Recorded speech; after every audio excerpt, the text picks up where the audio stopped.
मित्रों, monetary policy के quantitative tools, वहां पर हमने अब तक SLR, CRR, incremental CRR, then open market operation and market stabilisation scheme इतना पढ़ लिया। अभी जल्दी से अलग अलग प्रकार के रेट्स देख लेते हैं। सबसे पहला है bank rate. As such RBI act के अंदर इसको मेंशन किया गया है, लेकिन अलग अलग किताबों में उसका इंटरप्रिटेशन अलग अलग है। तो हम एमसीक्यू के लिए एकदम आसान वाला इंटरप्रिटेशन पकड़ते हैं, जो कि एनडीटीवी वेबसाइट पे उपलब्ध है। यहां पर यह बोला गया है, मान लीजिए स्टेट बैंक ऑफ इंडिया को उधारी में लॉन्ग टर्म के लिए पैसा चाहिए और वो आरबीआई से इस प्रकार का लॉन्ग टर्म का लोन लेते हैं, तो सामने आरबीआई जो ब्याज मांगेगा दैट इज बैंक रेट। अभी के लिए है 6.75%। और बैंक रेट की खूबी ये है कि इस प्रकार से अगर स्टेट बैंक वाले आरबीआई से उधारी में पैसा लेने को जाएंगे तो कोलेट्रल में कुछ भी गिरवे नहीं रखना है। अरुंधति मैडम ने ना तो अपनी गाड़ियां, factory, government security, gold, bond कुछ भी गिरवे नहीं रखना है, बस ऐसे ही लॉन्ग टर्म में लोन लेके आए। So that is bank rate. As such Bharat के अंदर ये मनी सप्लाई कंट्रोल करने के लिए बैंक रेट वो मॉनेटरी पॉलिसी का प्रमुख हिस्सा नहीं है। We mainly focus on the repo rate, लेकिन फिर भी बैंक रेट के अपने उपयोग हैं। आपको पता होगा कि सीआरआर आरबीआई कैसे लागू कर सकती है, because under the RBI act वो उनको पावर दिए गए हैं। उसी प्रकार एसएलआर लागू करने के पावर हैं under the banking regulation act. तो बैकएंड में यदि कोई बैंक ये सीआरआर एसएलआर के कोटा नहीं मानती है तो उसके ऊपर पेनल्टी लगाने के लिए जो रेट्स तय होते हैं वो बैंक रेट के साथ टाई अप है। कि आप पहली बार पकड़े गए तो बैंक रेट +3% आपके ऊपर पेनल्टी लगेगी, second time bank rate +5% and so on. तो भले bank rate is not the main tool of our monetary policy to control the money supply, लेकिन ये इस कारण से सीआरआर एसएलआर की पेनल्टी वगैरह के लिए काम में आता है। Next is repo rate. Technically इसे बोला जाता है liquidity adjustment facility LAF dash repo rate, जो कि साल 2000 से लागू किया गया। मान लीजिए आरबीआई के किसी भी क्लाइंट को शॉर्ट टर्म के लिए लोन चाहिए। किसी भी क्लाइंट मतलब कि सरकारी बैंक भी है, निजी बैंक भी है, केंद्र सरकार भी है, राज्य सरकार भी है और अलग अलग प्रकार के एनबीएफसीज। तो ये सभी क्लाइंट्स आरबीआई के, इनमें से किसी को भी शॉर्ट टर्म के लिए लोन चाहिए तो वो अपने पास जो गवर्नमेंट सिक्योरिटी है वो आरबीआई को बेच देगी। लेटर से 100 करोड़ में बेच दिया और साथ ही साथ एक रीपर्चेज एग्रीमेंट भी साइन करेगी कि यही वाली सिक्योरिटी हम आरबीआई से ओवरनाइट, मतलब एक दिन के बाद या 7 दिन के बाद या 14 दिन के बाद वापस खरीद लेंगे। हमने बेचा था भले 100 करोड़ में, लेकिन वापस उसी चीज को हम खरीदेंगे लेटर से 106 करोड़ और 25 लाख रुपए में। तो इस केस में मित्रों सोचिए आरबीआई को कितना प्रॉफिट परसेंटेज हुआ, 6.25%। So that is the repo rate. So what is repo rate? Repo rate is the rate at which clients borrow from RBI short term funds using government securities as collateral. यहां पर ये government security collateral क्यों बोल सकते हैं हम? मान लीजिए इनमें से किसी भी क्लाइंट ने 7 दिन बाद बोल दिया हम वापस नहीं खरीदने वाले, still RBI can sell those securities to the other party और वो अपना पैसा रिकवर कर सकती है। Therefore government security is collateral. लेकिन जब बैंक वाले इस प्रकार से उधारी करने के लिए आएंगे तो वो अपने एसएलआर कोटा की गवर्नमेंट सिक्योरिटी गिरवे नहीं रख सकते। अगर ऐसा करना है तो उसके लिए एक अलग विंडो उपलब्ध है जिसे बोला जाता है मार्जिनल स्टैंडिंग फैसिलिटी एमएसएफ, जो साल 2011 से लागू की गई। यहां पर आरबीआई के सभी क्लाइंट्स बोरो नहीं कर सकते, केवल schedule commercial banks they can borrow. सिद्धांत तो यहां पर भी वही है कि ये शेड्यूल कमर्शियल बैंक वाले अपनी गवर्नमेंट सिक्योरिटी आरबीआई को बेचेंगे लेटर से 100 करोड़ रुपए में और फिर एक कॉन्ट्रैक्ट साइन कर देंगे कि यही वाली चीज हम आपसे ओवरनाइट, मतलब एक दिन के बाद, और अगर शुक्रवार है तो फिर शनि रवि छुट्टी होगी तो मतलब 3 दिन के बाद हम यही वाली चीज जो हमने 100 करोड़ में बेची थी आपसे वापस खरीद लेंगे फॉर 106 करोड़ रुपए और 75 लाख। तो इस केस में आरबीआई का मुनाफा क्या हुआ? 6.75, that is the marginal standing facility. पिछले कुछ वर्षों में ऐसा नियम था कि रेपो रेट जितना भी होगा मार्जिनल स्टैंडिंग फैसिलिटी उससे 1% हाई रहेगा। लेकिन अप्रैल 2016 में मॉनेटरी पॉलिसी अपडेट करते वक्त उस वक्त रघुराम राजन ने ये विंडो नैरो कर दिया, मतलब रेपो रेट जितना होगा एमएसएफ उससे 0.5% ही ज्यादा होगा। प्रश्न इन दोनों में अंतर क्या है? ये LAF repo rate versus MSF rate. सबसे पहले कि इनका जन्मदाता कौन था? बैंकिंग सेक्टर में रिफॉर्म लाने के लिए नरसिम्हन कमेटी बनी सबसे पहली बार इन द ईयर 1991 और उसके बाद बनी इन द ईयर 1998। तो सेकंड बार जब नरसिम्हन कमेटी बनी, ही रेकमेंडेड कि ये आरबीआई के अलग अलग क्लाइंट्स को शॉर्ट टर्म के लिए जो फंड की आवश्यकता होती है तो उसके लिए रेपो विंडो एक सिस्टमेटिक सिस्टम होना चाहिए। उससे पहले भी रीपरचेज वगैरह तो होते थे, but the present system that we know as liquidity adjustment facility dash repo window वो ये नरसिम्हन कमेटी सेकंड बार बनी, उनकी सिफारिशों को लागू करने के लिए साल 2000 से बनाया गया। उसके विपरीत मार्जिनल स्टैंडिंग फैसिलिटी साल 2011 में ये बना, उसका ऐसे कोई पितामह हम नहीं बोल सकते, बस बेसिकली कि इमरजेंसी के लिए शॉर्ट टर्म फंड चाहिए तो जा सकते हैं। रेपो रेट में कौन कौन बोरो कर सकता है? All the clients of RBI are eligible, चाहे वो केंद्र सरकार हो, राज्य सरकार हो, private bank, public bank and even non banking entities such as LIC वगैरह। उसके विपरीत मार्जिनल स्टैंडिंग फैसिलिटी में केवल शेड्यूल कमर्शियल बैंक वाले ही बोरो कर सकते हैं और वहां पर भी आरआरबी वाले बोरो नहीं कर सकते। ऐसा they can also be classified as schedule commercial banks, but वो उनको मनाही है। केवल जो शेड्यूल कमर्शियल बैंक मतलब इन थियरी उसको बोला जाता है कि आरबीआई एक्ट के सेकंड शेड्यूल में जिनका नाम है, जिनका पेड अप कैपिटल 5 लाख या उससे ज्यादा है और जो अपने डिपॉजिटर्स के हितों की रक्षा करेंगे, ऐसे बैंकों का नाम वहां पर लिखा गया है। खैर वो डिटेल में एवोल्यूशन के वक्त हम पढ़ेंगे, अभी के लिए बस रट्टा मान लो कि भाई MSF is only meant for schedule commercial bank और वहां पर भी आरआरबी को मनाई है। मिनिमम कितना बोरो करने के लिए आप जा सकते हैं? रेपो रेट में मिनिमम 5 करोड़ आपको, देन यू कैन गो। और marginal standing facility minimum 1 crore या उससे ज्यादा चाहिए तो आप जा सकते हैं। ऐसा नहीं कि कोई बैंक वाले को अचानक से सर हमारा इस बार लाइट बिल ज्यादा आ गया तो 500 रुपए जरा उधारी में दे दीजिए, अगले महीने चुका दूंगा, वो इसके लिए ये नहीं है। कोलेट्रल हमने देखा कि भाई रेपो रेट के अंदर government securities are put as collaterals, लेकिन बैंक वाले वहां एसएलआर कोटा वाली सिक्योरिटी यूज नहीं कर सकते, जबकि एमएसएफ के अंदर वो चीज की छूट है, बट विद सम कैविएट्स। समझते हैं। मान लीजिए किसी शेड्यूल कमर्शियल बैंक का एनडीटीएल 100 करोड़ रुपए है, तो नियमों के हिसाब से उन्होंने 4 करोड़ रुपए एक तरफ रख देने होंगे एज कैश रिजर्व रेशियो। उसके अलावा as statutory liquidity ratio 20 crore 50 lakh भी एक तरफ रख देने होंगे इन सम लिक्विड एसेट। वो कैश हो सकता है, गोल्ड हो सकता है, या RBI approved security such as government security. मान लीजिए ये वाली शेड्यूल कमर्शियल बैंक वाले पूरे के पूरे 20 करोड़ 50 लाख रुपए से केवल गवर्नमेंट सिक्योरिटी ही खरीदते हैं, तो बाकी कितना बचा पैसा इनके पास?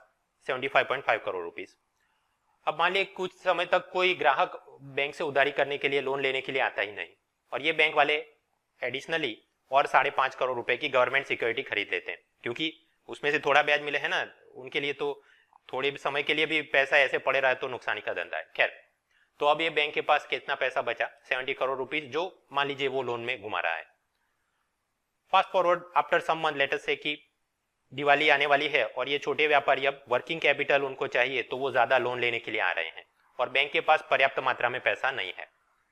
Then what they can do? पहले तो वो अपनी ये जो एडिशनल गवर्नमेंट सिक्योरिटी है उसी को गिरवे रख के आरबीआई से रेपो रेट में शॉर्ट टर्म में पैसा उधारी में ले सकते हैं 6.25% ब्याज पे। ये एक बात हुई। मान लीजिए उसके बाद भी और पैसों की आवश्यकता होती है, तब ये शेड्यूल कमर्शियल बैंक वाले ये जो एसएलआर कोटा के अंदर गवर्नमेंट सिक्योरिटी है उसको गिरवे रख के आरबीआई से उधारी में पैसा ले सकते हैं। That is our marginal standing facility. अब याद करो, as such SLR RBI prescribe कर सकता है, it gets that power under the banking regulation act. और अगर ये बैंक वाले वही एसएलआर कोटा की सिक्योरिटी गिरवे रख देंगे तो उनका कोटा में शॉर्टफॉल आ जाएगा, तो आरबीआई उन पे पेनल्टी लगा सकती है, राइट। बट ये मार्जिनल स्टैंडिंग फैसिलिटी के अंदर ये गिरवे रखा गया तो आप पे पेनल्टी नहीं लगाएंगे, ऐसी उनको छूट दी गई है। अब ऐसे भी अगर कोई छूट दे जाए तो वो बंदर को सीढ़ी दे देने वाली बात होगी कि ये बैंक वाले फिर मुंह उठा के सारी अपनी एसएलआर की सिक्योरिटी जाके गिरवे रख के उधारी में पैसा लेके लोन में घुमाना शुरू कर देंगे, तो an original purpose of SLR will be defeated. Original purpose क्या था कि थोड़ी लिक्विडिटी, सॉल्वेंसी होनी चाहिए, बैंक रन से बचाना है वगैरह। इसलिए कुछ कैविएट्स हैं, ऐसा नहीं कि एसएलआर कोटा की सारी सिक्योरिटी आप गिरवे रख के आरबीआई से उधारी में ले सकते हैं ना। मैक्सिमम 1% ऑफ एनडीटीएल, तो एनडीटीएल कितना था ये बैंक के लिए? 100 करोड़, तो उसका 1% मतलब मैक्सिमम 1 करोड़ रुपए की ये एसएलआर कोटा की सिक्योरिटी वो गिरवे रख के आरबीआई से उधारी में पैसा ले सकते हैं अंडर द एमएसएफ विंडो, और वहां पर भी ब्याज ज्यादा देना पड़ेगा। रेपो रेट में जो था 625 उससे 0.50% ज्यादा देना पड़ेगा। ठीक, तो रेपो रेट समझ लिया, एमएसएफ समझ लिया। अभी ये रिवर्स रेपो रेट क्या है? रिवर्स रेपो रेट रेपो का रिवर्स है। मतलब मान लीजिए आरबीआई को शॉर्ट टर्म के लिए उधारी में पैसा चाहिए, तो वो अपनी गवर्नमेंट सिक्योरिटी अपने किसी भी क्लाइंट्स को बेच देगा, लेटर से 100 करोड़ में बेचा, and then they will sign an agreement कि यही वाली सिक्योरिटी मैं 1 दिन के बाद, 7 दिन के बाद, 14 दिन के बाद आपसे वापस खरीद लूंगा 105 करोड़ और 75 लाख रुपए में। सो इन दैट केस ये क्लाइंट को कितना मुनाफा हो रहा है 5.75% और आरबीआई कितना ब्याज दे रही है, so that is the reverse repo rate.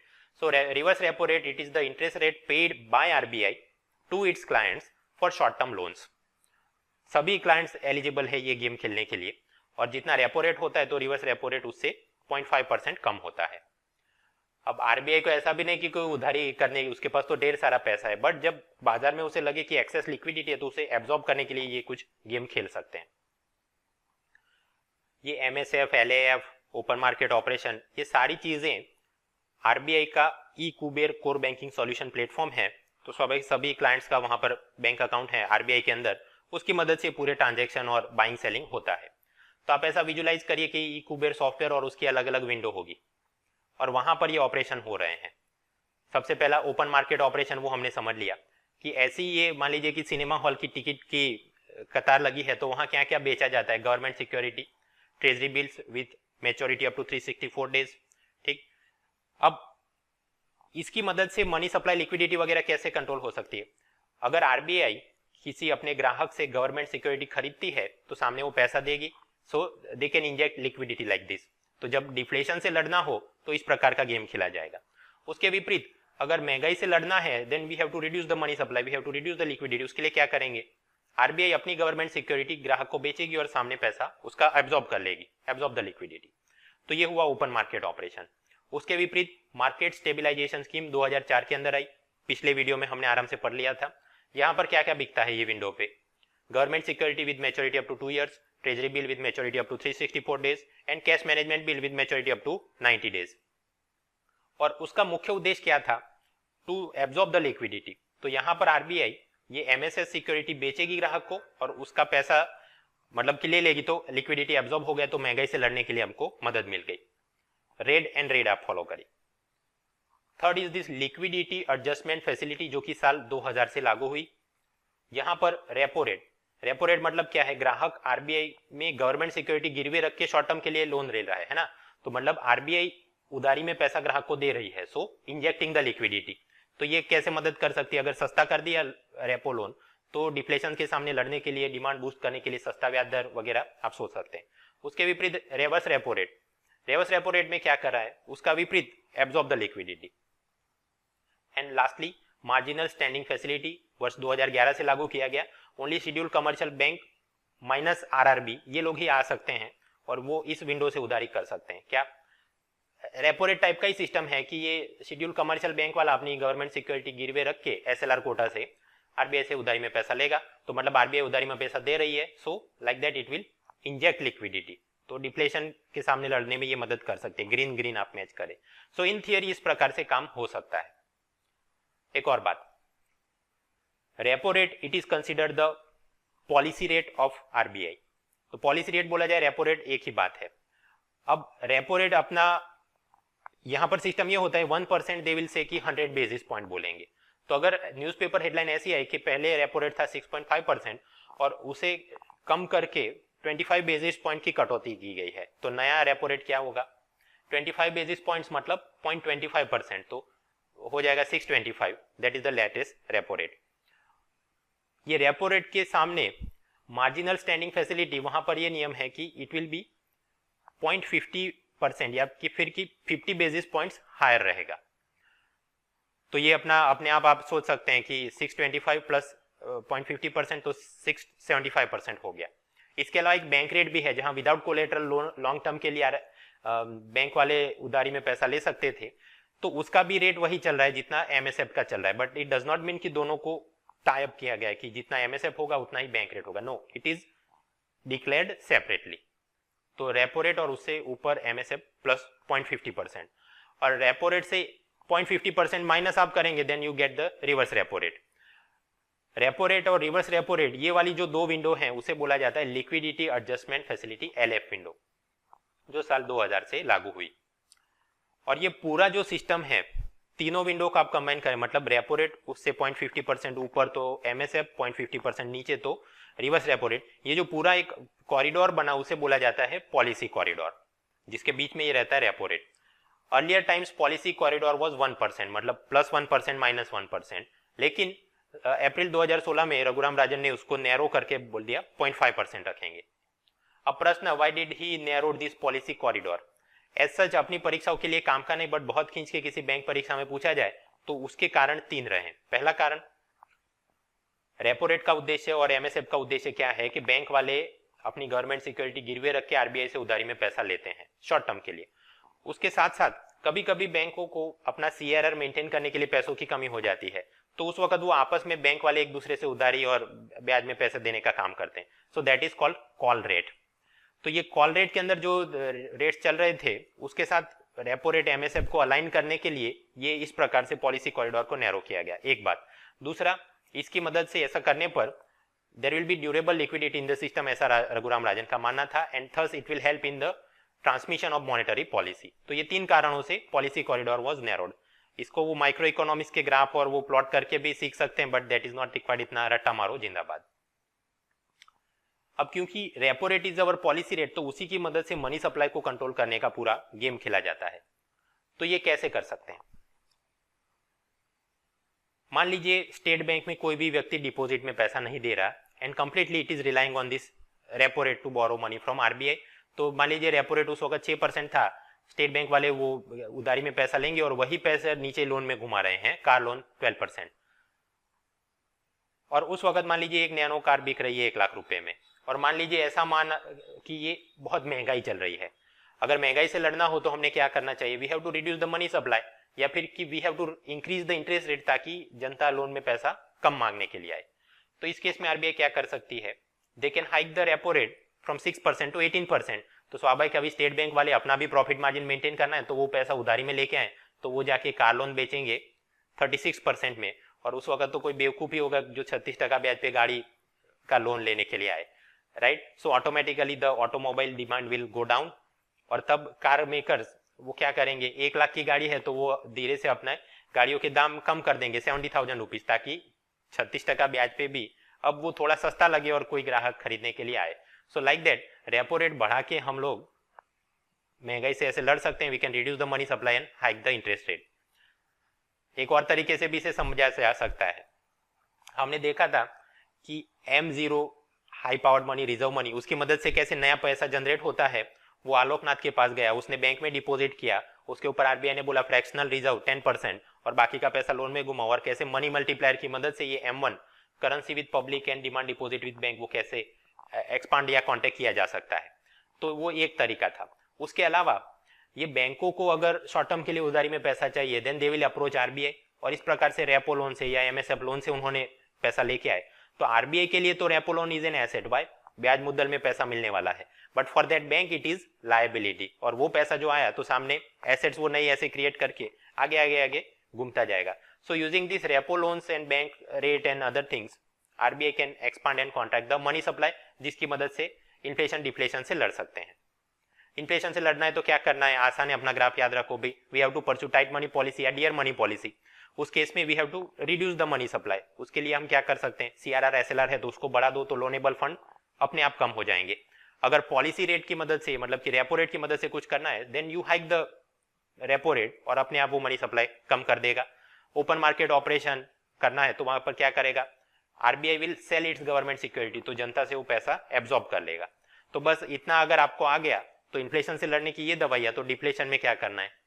उसका ऑपोजिट बोलना शुरू कर दो, इजी मनी पॉलिसी या cheap money policy. Money supply को बढ़ाना है तो उसके लिए सीआरआर एसएलआर कम कर दीजिए, so that banks loanable fund can increase. Policy rate या रेपो रेट या इवन बैंक रेट बोला जाए आपको, तो उन सबको आप कम कर दीजिए, तो अपने आप बैंक वाले ज्यादा उधारी में पैसा ले जाएंगे और नीचे सस्ता लोन में पैसा घूमने लगे, and so on. And open market operation में आरबीआई ने क्या करना चाहिए? जनता से और बैंकों से वो गवर्नमेंट सिक्योरिटी खरीदना शुरू करे, और सामने पैसा देगी तो मनी सप्लाई बढ़ जाएगा। तो मित्रों, इस तरह से हमने मॉनेटरी पॉलिसी के सभी क्वांटिटेटिव टूल्स देख लिए।